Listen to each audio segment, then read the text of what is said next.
वायुमंडल में बादलों के तैरने का कारण है, वायुमंडल के अंदर बादल तैरते हैं, इसका कारण क्या है? उनका क्या कम है बादलों का, इसके कारण वो वायुमंडल में तैरते हैं? उनका तापमान कम है, उनका घनत्व कम है, उनका वेग कम है या उनका दाब कम है? तो साथियों, कोई भी चीज है वो दूसरे पर कब तैरेगी? जब उसका भार या घनत्व क्या होगा? कम होगा। तो यहाँ पे आपका राइट उत्तर हो जाएगा कि घनत्व या श्यानता कम होती है। क्या है? बादलों की घनत्व या श्यानता के गुण के कारण वो क्या है? वायुमंडल में तैरते हैं। बी उत्तर आपका सही हो जाएगा। अगला प्रश्न नंबर 2, प्रेशर कुकर में खाना जल्दी पकता है क्योंकि प्रेशर कुकर होता है घर पे जिसमें हम दाल वगैरह बनाते हैं। तो प्रेशर कुकर में खाना जल्दी पकता है क्योंकि पानी का क्वथनांक बढ़ जाता है, पानी का क्वथनांक घट जाता है, ये उष्मा का जल्दी अवशोषण करता है, उष्मा अधिक समय तक सुरक्षित रहती है। तो जब प्रेशर कुकर में दाल वगैरह बनाई जाती है उसके साथ जो पानी रखा जाता है वो पानी ज़्यादा हीट हो जाता है, बहुत ज़्यादा गर्म हो जाता है, दाब लगता है इसके ऊपर, क्वथनांक बढ़ जाता है, तो क्या है? टेम्परेचर बढ़ जाता है खाने के ऊपर, जिससे वो जल्दी पकता है। तो ए उत्तर सही हो जाएगा कि पानी का क्वथनांक बढ़ जाता है। ए उत्तर आपका सही है। अगला प्रश्न है, पानी का अपेक्षित घनत्व सर्वाधिक किस तापमान पर होता है? पानी का घनत्व है वो सबसे ज्यादा कौन से तापमान पर होता है? 0 डिग्री सेंटीग्रेड पर पानी का घनत्व सर्वाधिक होता है, 4 डिग्री सेंटीग्रेड पर, 50 डिग्री सेंटीग्रेड पर या 100 डिग्री सेंटीग्रेड पर? तो पानी का जो अपेक्षित घनत्व है वो सर्वाधिक 4 डिग्री सेल्सियस या 4 डिग्री सेंटीग्रेड पर होता है। बी उत्तर आपका यहाँ पे राइट उत्तर हो जाएगा। अगला प्रश्न नंबर 4, निम्न में से कौन सा अदिश राशि का उदाहरण है? अदिश राशि होती है एक तो जिसका मात्रक और दिशा ज्ञात नहीं हो, वो अदिश राशि कहलाती है, मात्रक और दिशा। और एक सदिश राशि होती है जिसके मात्रक और दिशा दोनों का ज्ञान होता है, वो सदिश राशि कहलाती है। तो त्वरण वेग में परिवर्तन की दर त्वरण सदिश राशि है, विद्युत क्षेत्र सदिश राशि है, विद्युत धारा और विद्युत तीव्रता, तो विद्युत की जो धारा होती है, विद्युत धारा एक प्रकार की अदिश राशि है। सी उत्तर आपका यहाँ पे सही हो जाएगा, अदिश राशि विद्युत धारा। अगला प्रश्न नंबर 5, भूख तथा प्यास के केंद्र मस्तिष्क के किस भाग में पाया जाता है? हमें भूख लगती है, हमें प्यास लगती है, ये जो भूख और प्यास हमारे शरीर में लगती है, हमें याद आती है भूख और प्यास, इसका सेंटर है वो शरीर में कहाँ पे पाया जाता है? मॉड्यूला में पाया जाता है, मेड्यूला होगा ये, दृक्पालिया में पाया जाता है, अनुमस्तिष्क में पाया जाता है या हाइपोथैलेमस में पाया जाता है? तो हमारे मस्तिष्क के अंदर पाई जाने वाली ग्रंथि हाइपोथैलेमस, हाइपोथैलेमस के अंदर ये सारी एक्टिविटियां स्टोर रहती है। और हाइपोथैलेमस ही मास्टर ग्रंथि की भी मास्टर ग्रंथि, इसको सुपर मास्टर ग्रंथि कहा जाता है। शरीर की मास्टर ग्रंथि आप समझते होंगे, मास्टर ग्रंथि पीयूष ग्रीगो कहते हैं, लेकिन पीयूष के ऊपर भी हाइपोथैलेमस का ही कंट्रोल रहता है। तो मास्टर की भी मास्टर, हेड मास्टर या सुपर मास्टर ग्रंथि कहा जाता है हाइपोथैलेमस को। डी उत्तर आपका यहाँ पे सही हो जाएगा। अगला प्रश्न 6, सबसे अधिक अपवर्तनांक वाला आंख का अंग है? सबसे अधिक अपवर्तनांक वाला आंख का अंग कौन सा है? आंख का वो कौन सा भाग है जिसका अपवर्तनांक है वो सबसे अधिक होता है?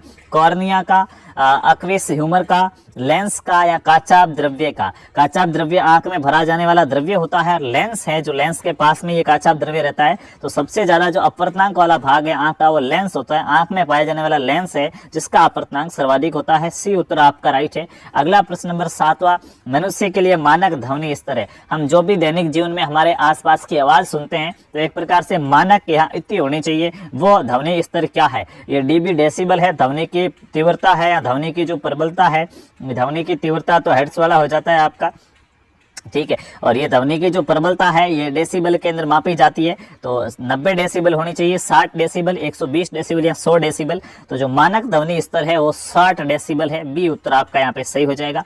अगला प्रश्न नंबर 8, एक सामान्य व्यक्ति 1 मिनट में औसत कितनी बार श्वास लेता है? एक जो नॉर्मल व्यक्ति होता है, एक सामान्य व्यक्ति होता है, वो 1 मिनट में औसतन कितनी बार श्वास लेता है? 24 बार, 16 बार, 36 बार या 72 बार? तो आप सभी को पता होना चाहिए, हृदय की धड़कन अलग है, श्वास लेना अलग है। हृदय की जो धड़कन होती है वो अलग है, आप यहाँ पे हृदय की धड़कन को ना कीजिएगा सही।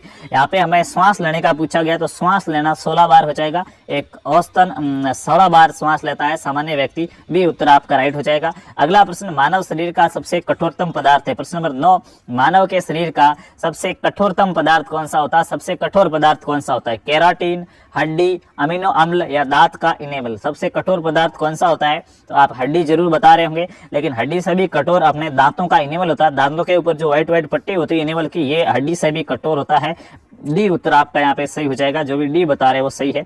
अगला प्रश्न नंबर 10वां, लार निम्न में से किसके पाचन में सहयोग करती है? हम कुछ भी खाते हैं या कुछ भी देखते हैं, तो कुछ भी देखने से तो नहीं, मिठाई विठाई देखे तो लार आती, वरना खाते समय मुंह में लार का स्त्रावण होता है। ये लार है वो किसके पाचन में सहयोग करती है? स्टार्च के पाचन में लार सहयोग करती है, प्रोटीन के पाचन में, रेशों के पाचन में, या वसा के पाचन में? तो घी देख के कोई लार नहीं आती है कि वसा के पाचन में करे। स्टार्च के पाचन में लार सहयोग करती है, स्टार्च को गलाने के लिए लार स्रावित होती है। ये उत्तर आपका सही है। अगला प्रश्न नंबर 11, पीयूष ग्रंथि शरीर के किस भाग पर होती है? पीयूष ग्रंथि है जिसको मास्टर ग्रंथि कहा जाता है, ये हमारे शरीर के किस भाग पर होती है? बताएंगे पीयूष ग्रंथि हमारे शरीर के किस भाग पर होती है? हृदय में, मस्तिष्क में, गर्दन में, या उदर में? तो मस्तिष्क में 3 ग्रंथियां याद रखनी है आपको। एक आपकी पीयूष ग्रंथि हो जाएगी और पीनियल ग्रंथि हो जाएगी, उसके साथ साथ अभी अपन ने देखा हाइपोथैलेमस ग्रंथि। तो मस्तिष्क आपका यहाँ पे सही उत्तर है, बी उत्तर। अगला प्रश्न नंबर 12, हीमोग्लोबिन में कौन सा तत्व होता है? हीमोग्लोबिन के अंदर कौन सा तत्व पाया जाता है? हमारा जो रक्त है, रक्त का रंग होता है लाल, ये लाल रक्त का वर्णक है। हीमोग्लोबिन के कारण हमारा शरीर का रंग है वो लाल होता है। ये हीमोग्लोबिन है, इसके अंदर कौन सा तत्व होता है? कैल्शियम तत्व पाया जाता है, लोहा यानी कि लोह तत्व होता है, सोडियम या पोटेशियम? तो हीमोग्लोबिन में लोह तत्व पाया जाता है, बी उत्तर आपका यहाँ पे सही हो जाएगा। अगला प्रश्न नंबर 13, मानव शरीर की सबसे बड़ी वाहिका कौन सी है? हमारे शरीर में वाहिकाएं पाई जाती है 2 प्रकार की, मुख्य रूप से रक्त की।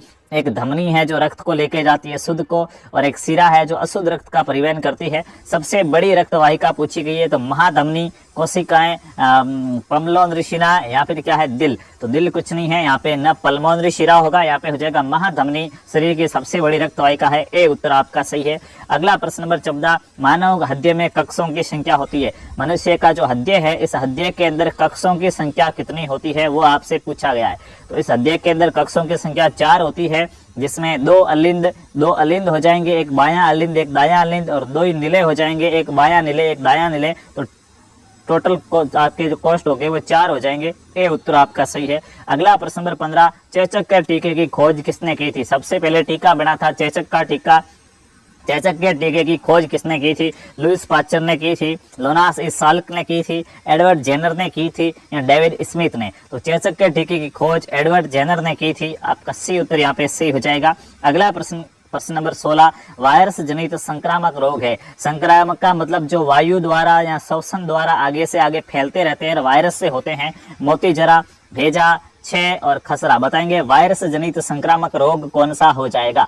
जो वायरस के कारण होता है संक्रामक रोग, तो वायरस जनित संक्रामक रोग आप सभी को पता है खसरा होता है, वो वायरस जनित संक्रामक रोग है। मलेरिया बुखार का लक्षण नहीं है। कौन सा? हमें जब मलेरिया बुखार आता है तो उस समय लक्षण है वो दिखाई नहीं देता है, ठंड लगती है, बिल्कुल तेज बुखार आता है, लकवा। मलेरिया में लकवा कहाँ से हो जाएगा? अत्यधिक पसीना आता है, सही बात है। लकवा मलेरिया में नहीं होता है। लकवे का मतलब है हाथ पैर काम नहीं करना, कंट्रोल छूट जाना, तो मलेरिया में ऐसा कुछ नहीं होता, सी उत्तर राइट हो जाएगा। अगला प्रश्न आपका 18, पायरिया रोग संबंधित है। पायरिया रोग है ये किससे संबंधित है? पायरिया दांतों में होने वाला रोग है, त्वचा में होने वाला रोग है, यकृत में होने वाला रोग है, या आंखों से होने वाला रोग है? तो पायरिया दांतों में होने वाला एक प्रकार का रोग है, ए उत्तर आपका यहाँ पे सही हो जाएगा। अगला प्रश्न नंबर 19, मछलियों के यकृत तेल में किसकी प्रचुरता होती है? मछलियों में पूछा जाए तो अलग हो जाएगा, और मछलियों का जो यकृत का तेल है, मछलियों के यकृत तेल में कौन सा विटामिन होता है? Vitamin A, vitamin C, vitamin D या विटामिन ई? तो मनुष्य के मछलियों का जो यकृत तेल होता है उस यकृत तेल में विटामिन डी पाया जाता है, सी उत्तर आपका सही हो जाएगा। अगला प्रश्न, विटामिन B12 का अन्य नाम है। विटामिन B12 को और किस नाम से जाना जाता है? थायमीन, थायमीन विटामिन बी का ही नाम हो जाएगा ना? हाँ, ए का है क्या? हाँ, हीमोग्लोबिन, राइबोफ्लेविन और डेक्टुस। तो यहाँ पे तो विटामिन B12 का राइबोफ्लेविन हो जाएगा, ए उत्तर क्या है आपका राइट उत्तर हो जाएगा, ए उत्तर राइट आंसर हो जाएगा। राइबोफ्लेविन नाम होता है विटामिन B12 का, ठीक है, थायमीन हीमोग्लोबिन नहीं होगा, सॉरी, सी उत्तर राइट हो जाएगा, सी उत्तर राइबोफ्लेविन। अगले प्रश्न की बात करते हैं, फसल को हानि पहुंचाने वाले कीट कहलाते हैं। ऐसे कीट जो फसल को हानि पहुंचाते हैं उन्हें क्या कहा जाता है?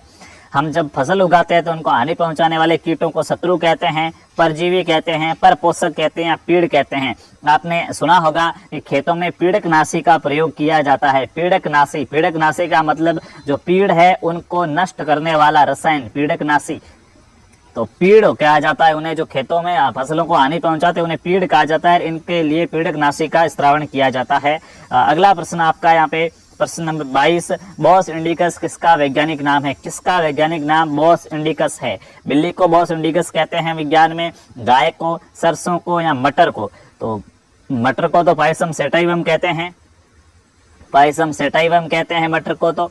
और यहाँ पे बॉस इंडिकस है वो गाय का वैज्ञानिक नाम है। बी उत्तर आपका राइट उत्तर हो जाएगा। अगला प्रश्न नंबर 23, पारिस्थितिकी प्रणाली में प्राथमिक उत्पादक कौन होता है? पारिस्थितिकी की जो प्रणाली है, जैसे घास होती है, उस घास को एक बकरी खाती है और एक बकरी होती है, उस बकरी को कुत्ता खा जाता है, कुत्ते को वापस शेर खा जाता है। इस प्रकार का जो ये पारितंत्र चलता रहता है वातावरण में, इसका जो प्राथमिक उत्पादक है, एक तो होता है सबसे नीचे वाला प्राथमिक उत्पादक, उसके बाद द्वितीयक उत्पादक, फिर तृतीयक उत्पादक और फिर सर्वाहारी। तो सबसे नीचे वाली कड़ी कौन है? महिलाएं हैं, पुरुष है, पादप है या जीवाणु है? तो प्राथमिक उत्पादक हमेशा पादप होता है। सी उत्तर आपका यहाँ पे सही हो जाएगा।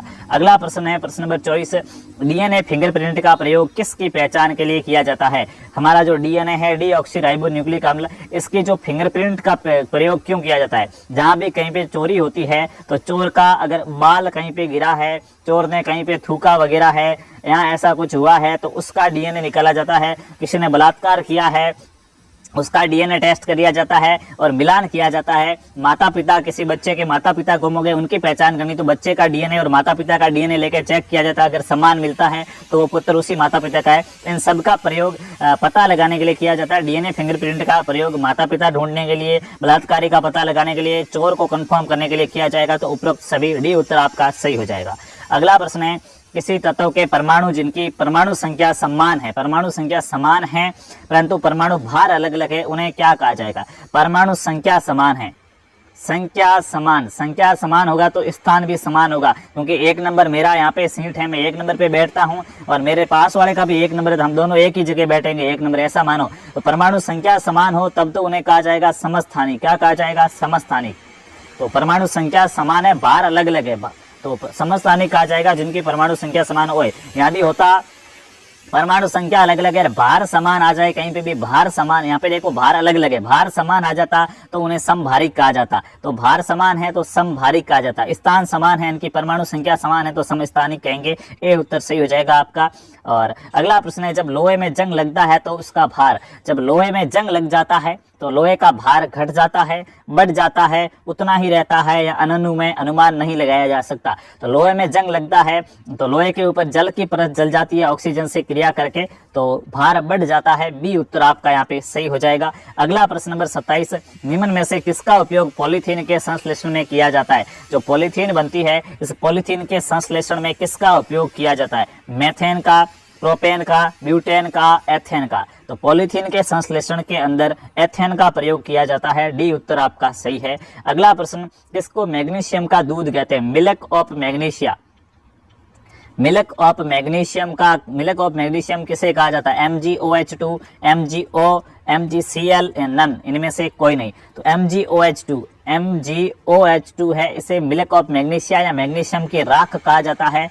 ए उत्तर आपका यहाँ पे सही हो जाएगा। अगला प्रश्न नंबर 29, यांत्रिक ऊर्जा को विद्युत ऊर्जा में परिवर्तित करते हैं, वो कौन सा यंत्र है जो यांत्रिक ऊर्जा होती है, यांत्रिक ऊर्जा से विद्युत ऊर्जा बनाता है? विद्युत मोटर तो विद्युत ऊर्जा लेता है, और विद्युत प्रेस, शीशा संचालन और विद्युत जनित्र, तो जनरेटर होता है, जो जनित्र होता है वो लाइट का उत्पादन करता है, विद्युत ऊर्जा बनाता है, यांत्रिक ऊर्जा से विद्युत ऊर्जा बनाता है। डी उत्तर यहाँ पे आपका सही हो जाएगा। अगला प्रश्न नंबर 30, ऊर्जा का मात्रक होता है, ऊर्जा का मात्रक क्या होता है? न्यूटन बल का मात्रक होता है, जूल कार्य का मात्रक होता है, जूल ही ऊर्जा का मात्रक होता है, कार्य और ऊर्जा का मात्रक समान होता है, पास्कल दाब का मात्रक होता है, कूलाम आवेश का मात्रक होता है। हमें यहाँ पे पूछा ऊर्जा का मात्रक, तो जूल